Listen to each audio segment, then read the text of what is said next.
श्रीमद भागवत महापुराणम स्कंद 5 अध्याय 2 अग्निंध चरित्र। शुकाचार्य म्हणतात, अशा रीतीने पिता प्रियव्रत तपश्चर्यात घडून गेल्यानंतर राजा अग्निध्य त्याच्या आज्ञेने पालन करीत जंबूद्वीपातील प्रजेचे धर्मानुसार प्रजावत पालन करू लागला।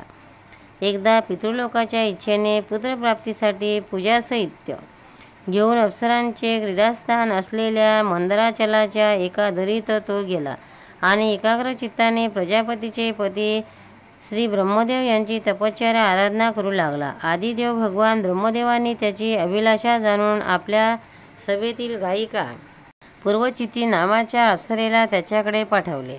अग्निध्याच्या आश्रमाच्या जवळ एक अतिशय रमणीय असे उपवन होते। तेथे ती अप्सरा विहार करू लागली। त्या उपवनामध्ये निरनिराळ्या घनदाट वृक्षाच्या फांद्यावर सुवर्णलता पसरलेल्या होत्या। त्याच्यावर पुष्कळ प्रकारच्या जमिनीवरील पक्ष्यांच्या जोड्या मधुर आवाजाने कुंजन करीत होत्या। त्याच्या किलबिलेटाने आनंदित झालेला पानकोंबडा, करडुवा, कलहंस इत्यादी पानपक्षी वेगवेगळ्या तऱ्हेने कुजून करीत होते। त्यामुळे तेथील कमळपुष्पांनी सुशोभित निर्मल सरोवरे दुमदुमली होती। पूर्वचित्ताच्या विलासी हालचालींनी आणि पदन्यांनी पायातील नुपुरांचा झंकार होत होता। तो मनोहर ध्वनी ऐकून राजकुमार अग्निंधाने समाधियोगाने बंद केलेले आपले कमळकळीप्रमाणे असलेले सुंदर डोळे किलकिले करून पाहिले। तो जवळच त्याला त्या अप्सरा दिसल्या। भुंग्याप्रमाणे ती एकेका फुलाजवळ जाऊन त्यांचा वास घेत होती। तसे देव मनुष्याचे मन आणि डोळे आहादिक करणाऱ्या आपल्या विलासपूर्ण हालचाली, क्रीडा, लज्जा, विनम्र कटाक्ष, सुमधुर वाणी आणि अंगविक्षेप पुरुषाच्या मनाचा दरवाजा कामदेवाच्या प्रवेशासाठी उघडीत होते। ती जेव्हा हसून बोलत असे तेव्हा जणू काही तिच्या मुखातून अमृतमय मधुर मध वाहत आहे असे वाटत होते। तिच्या निश्वासाच्या सुगंधाने मदांध होऊन भ्रमर तिच्या मुखाभोवती फिरत होते। त्याच्यापासून संरक्षण करण्यासाठी म्हणून ती झपापट चालत असताना चे स्तन, वेणी आणि कमरकट्टा हालत असल्यामुळे सुंदर दिसत होते। हे सर्व पाहून कामदेवाने अग्निंधाच्या हृदयात प्रवेश करण्याची संधी घेतली आणि कामातूर तो तिच्या अधीन होऊन तिला प्रसन्न करण्यासाठी वेळाप्रमाणे म्हणू लागला, मुनिवर्य, तुम्ही कोण आहात? या पर्वतावर तुम्ही काय करू इच्छिता? परमपुरुष नारायणाची आपण माया तर नाही ना? मित्रा, बिनदोरीची ही 2 धनुष्ये भुवया तू का धारण केली आहेस? यामध्ये तुझा काय हेतू आहे? या संसाररूपी अरण्यात माझ्यासारख्या वेसावध हरिणीची तू शिकार करू इच्छितोस? तिच्या नेत्रकटाक्षाकडे पाहून तिचे हे 2 कटाक्ष बाण अतिशय सुंदर आणि धारदार आहेत। कमलदलाप्रमाणे हे शांत असून पंख नसेल तर सुंदर आहेत। वनात विहार करीत असताना हे बाण तू कोणाकडे सोडू इच्छितोस? तुझ्याशी सामना करू असाल तर कोणी इथे दिसत नाही। तुझा हा पराक्रम आमच्यासारख्या मंदबुद्धीने कल्याण असो म्हणजे झाले। भ्रमराकडे पाहून भगवान तुझ्या चारी बाजूंनी जे हे शिष्यगण अध्ययन करीत आहेत निरंतर रहस्यमय समागान करीत जणू भगवंताची स्तुतीच करीत आहेत आणि ऋषीगण जसे वेदाच्या शाखांना अनुसरतात तसे हे सर्वजण तुझ्या वेणीतून पडलेल्या फुलांचे सेवन करीत आहेत। नुपुरांच्या आवाजाला उद्देशून ब्रह्मन तुझ्या चरणरूप पिंजऱ्यात तो कावडा आहे। त्याचा आवाज तर ऐकू येतो परंतु रूप दिसत नाही। कमरपट्टा असलेल्या पिवळ्या साडीतील अंगक्रांती पाहून तुझ्या नितंबनावर हे सुंदर कदंब फुलांचे तेज कोठून आले? याच्यावर तर फिरणाऱ्या कोलत्यासारखे गोलाकार मंडन दिसत आहे परंतु तुझे वैकल्य कोठे आहे? कुंकुममंडित स्तनांना उद्देशून द्विजेवर तुझ्या या 2 सुंदर पंचवट्यात काय भरले आहे? यात काहीतरी अमूल्य असले पाहिजे म्हणूनच तरी तुझी कंबर इतकी बारीक असूनही तू त्याचे ओझे वाहत आहे। तिथे माझी दृष्टी खिळून राहिली आहे आणि हे सुंदरा, या उंचवट्यावर तू हा लालसर लेप कशाला लावला आहे?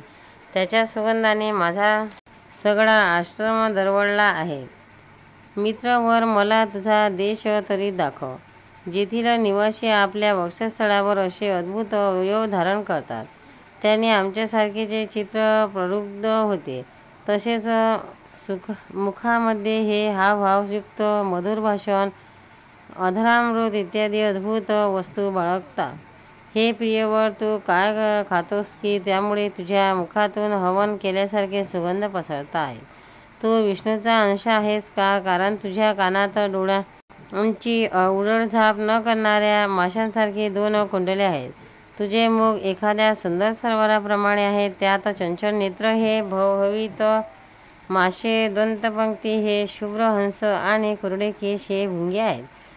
तू जेव्हा आपल्या कोमल हातांनी थापड मारून हा चेंडू आपटतोस तेव्हा इकडे तिकडे जाणारा तो चेंडू माझ्या डोळ्यांबरोबर मनालाही चंचल करतो. तुझा हा मोकळा सुटलेला केशसंभार तू का बांधून ठेवीत नाहीस?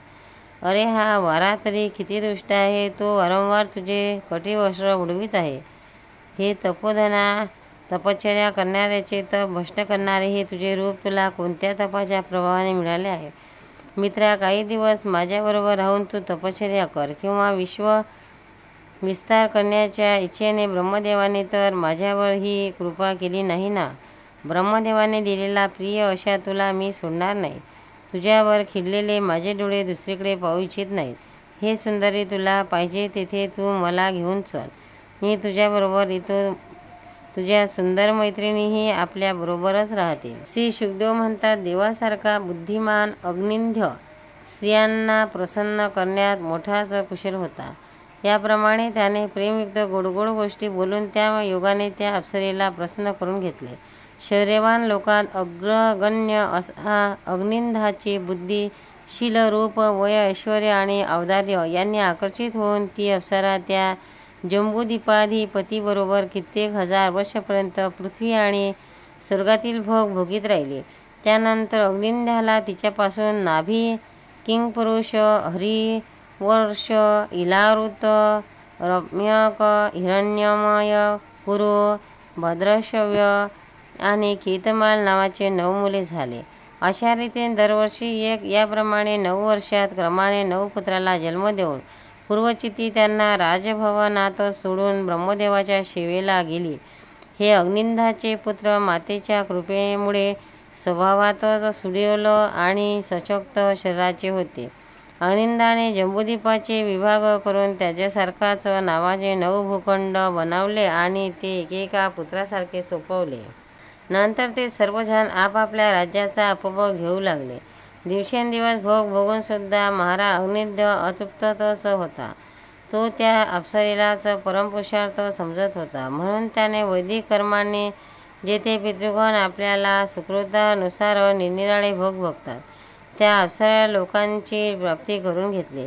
पिता परलोकवासी झाल्यानंतर त्या 9 भावांनी मेरूच्या मेरूदेवी, मेरूरूपा, उद्वंती, लता, रम्या, श्यामा, नारी, भद्रा आणि देववीती नावाच्या 9 कन्याशी विवाह केला.